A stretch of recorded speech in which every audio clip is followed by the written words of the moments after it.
to my channel, sports fans. Okay, let's get into this one right here. Whew. The Timberwolves blow out the Chicken Nuggets. I'm shocked.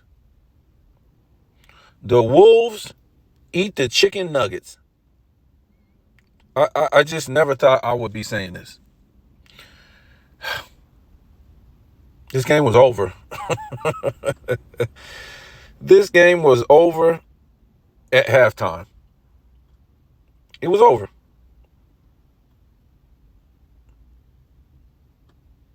It was 28-20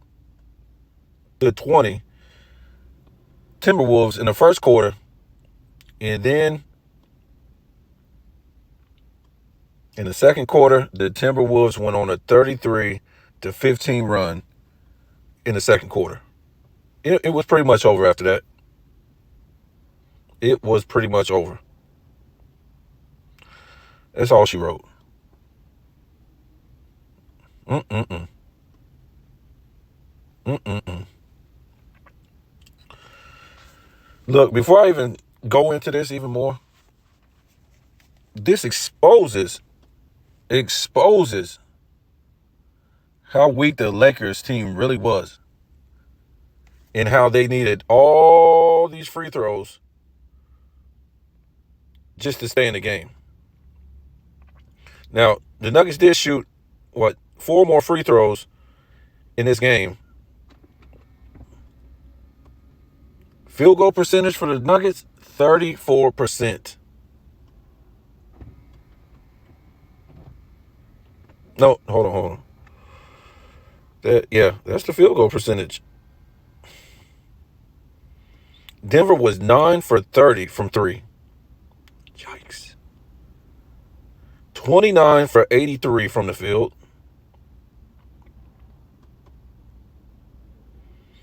$19 turnovers for Denver. Points in the paint. Timberwolves 54 to Denver 34. Largest lead, 32 points for the Timberwolves.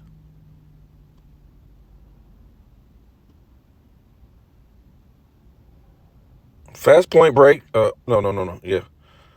Fast break points, 18 for the Timberwolves and 10 for Denver. Points in the paint. Did I say that? 52 for the Timberwolves and 34 for Denver. Yikes.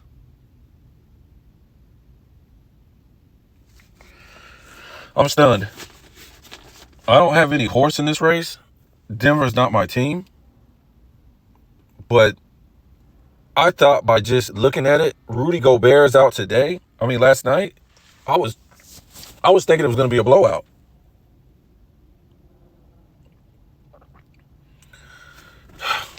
Denver, I don't know what to say. They're shooting awful. And for you to put this on Joker's back every single night, I know even Michael Jordan had bad games. 9 for 24. Even Michael Jordan had bad games. Everybody has a bad game. The bench, Denver's bench was off the chain again. Or not Denver, the Timberwolves bench was off the chain again. Anthony Edwards, 27 points, 7 assists, 2 rebounds, 1 for 4 from 3. Let me see. I think he did have 4 turnovers, 2 steals. Karl Anthony Towns, 27 points, 2 turnovers, 2 blocks, 1 steal, 12 rebounds. Let me see. 3 for 5 from 3.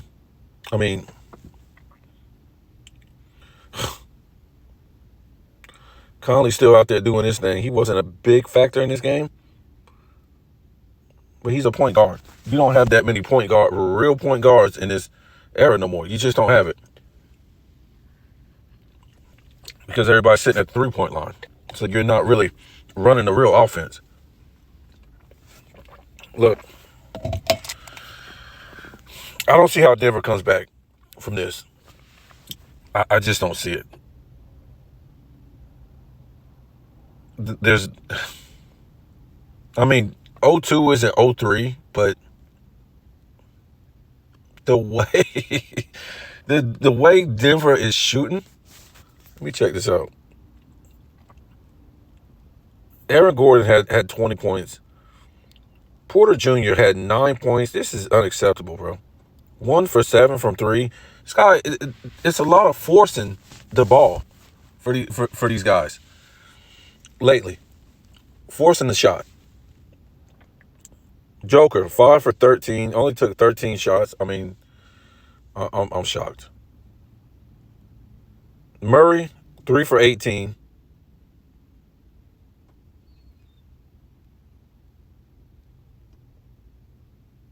I mean, Caldwell Pope, 2 for 6 from the field. 0 for 2 from 3. Murray was 0 for 4 from 3. Where does Joker get any help?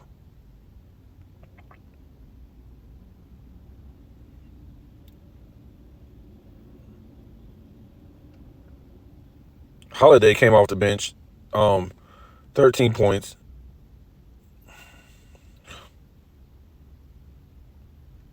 Maybe just all garbage, really. I mean, garbage points.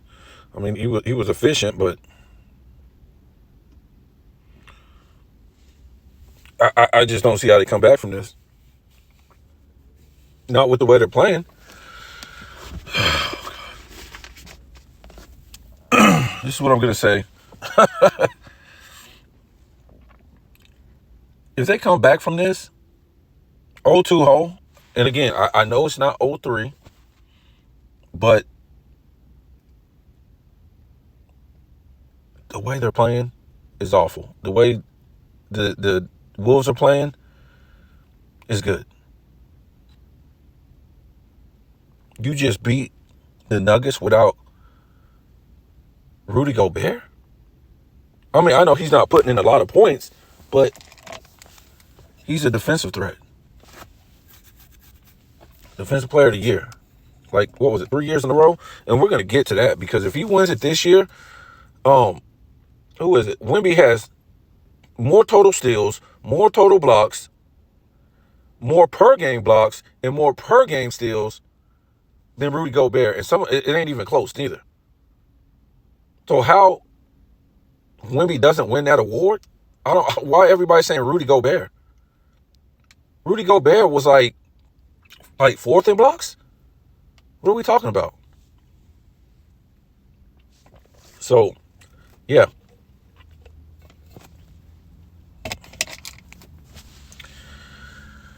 To me, this is more of a letdown or a collapse than anything else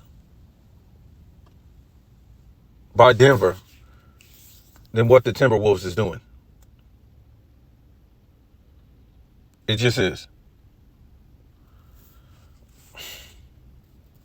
I'm not taking nothing away from the Timberwolves. They're playing excellent. They're shutting down Denver. There's no excuses about injuries. You can't be using these excuses. You're out there breaking it up, and breaking it up. If the games are close, then you can use that injury excuse. But everybody on this team is breaking it up.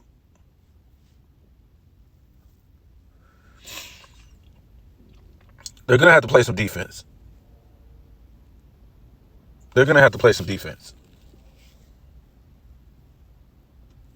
And I'm going to tell you this right now.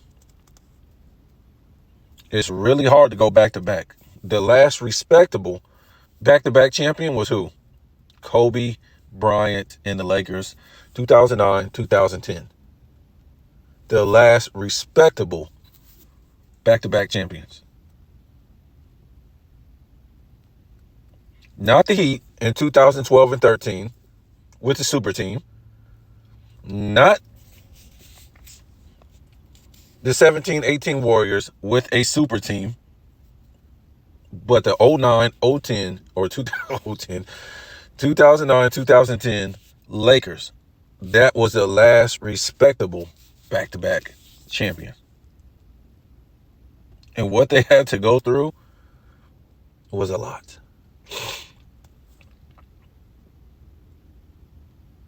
And the last back-to-back champion was, we all know, it was 17-18 Warriors. That was a minute ago. What, like 5 years ago? So it's not easy to go back-to-back. It just isn't. That's why when a lot of people look at the Bulls team and saw how they did 2 3-peats was impossible.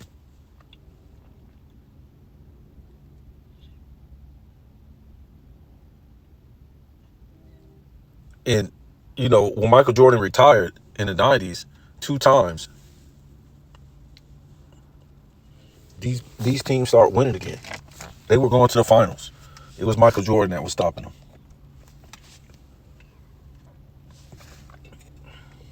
And, you know, I was watching, what was it, the 96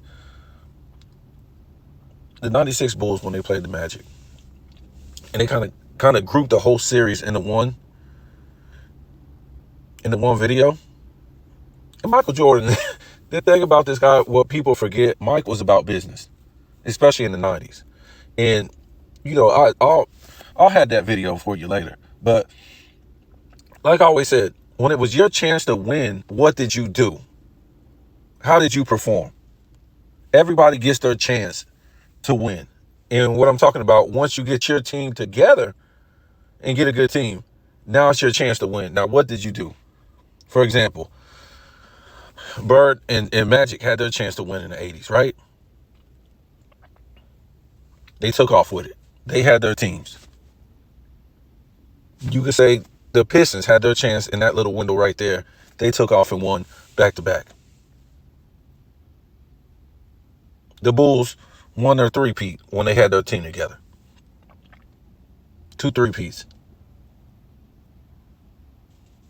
You had a king do his back-to-back when it was his time. It was his time. He didn't make excuses. He didn't say the other team was better. I think he was like the 6th seed one year.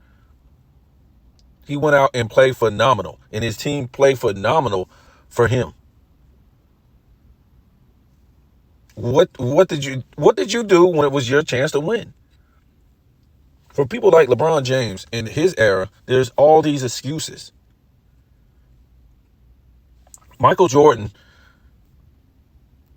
it was about greatness. So when he got his chance to win, that was his time. Or that's to say it like this, what did you do when it was your time to win? Or when you had a chance to win? Did you come through? And one thing about Michael Jordan, when it was his time or chance to win, he wasn't taunting his opponents. He wasn't front running. Dude was hitting shot after difficult shots, just crazy. And he wasn't front running his opponents.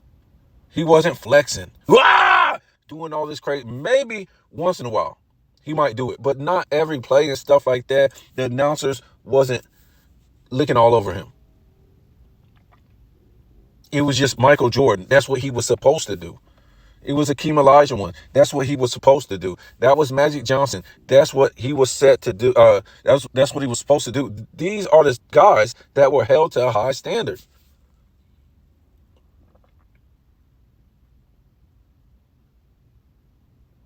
They didn't make a play, making all this noise and front running, and they respected their opponent. They respected the game. They didn't want nobody doing that to them. If Michael Jordan started doing that, it was the face of the league. Now every other player and great player is going to be doing this too. Michael Jordan always had class, dignity for his opponents, for the game, for the fans. Yeah, he did a little bit of trash talking, but he earned it. But it wasn't like every time he made a play, he's flexing and, doing all this stuff. And he could have. The incredible shots that this guy would hit time and time and time and time again. So I'm saying that to say this. this might not be their time. Denver.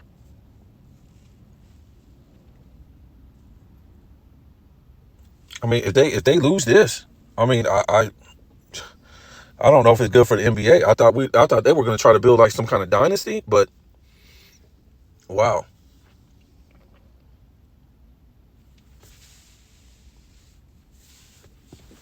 it wouldn't surprise me if they lose. But then again, like I said, all this goes back. If Denver loses this series, which it looks like they might, it exposes LA how bad they were. It really does. It really exposes them. And if they win this game, I mean this series in a runaway, I don't know who really can beat them.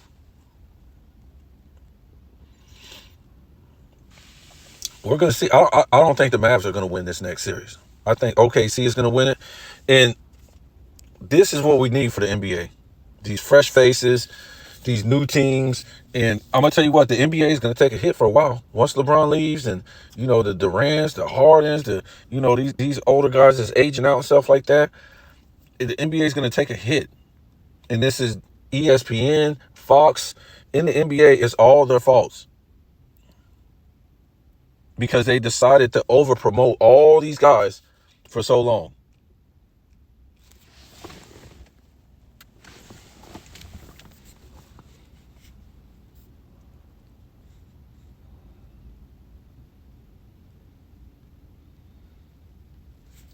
So the league is going to take a decline even more. I mean, it's been tanking in ratings for a long time because this is the league that Adam Silver decided to promote for a long time.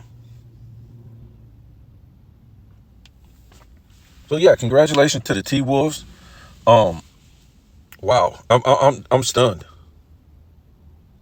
I look at it more like the Nuggets are shooting a brick fest, and we saw this in the Denver game. I mean, not the Denver game, the Lakers game, and that's why I keep going back and exposing how weak the Lakers were because Denver was shooting a brick fest, and they were still winning these games.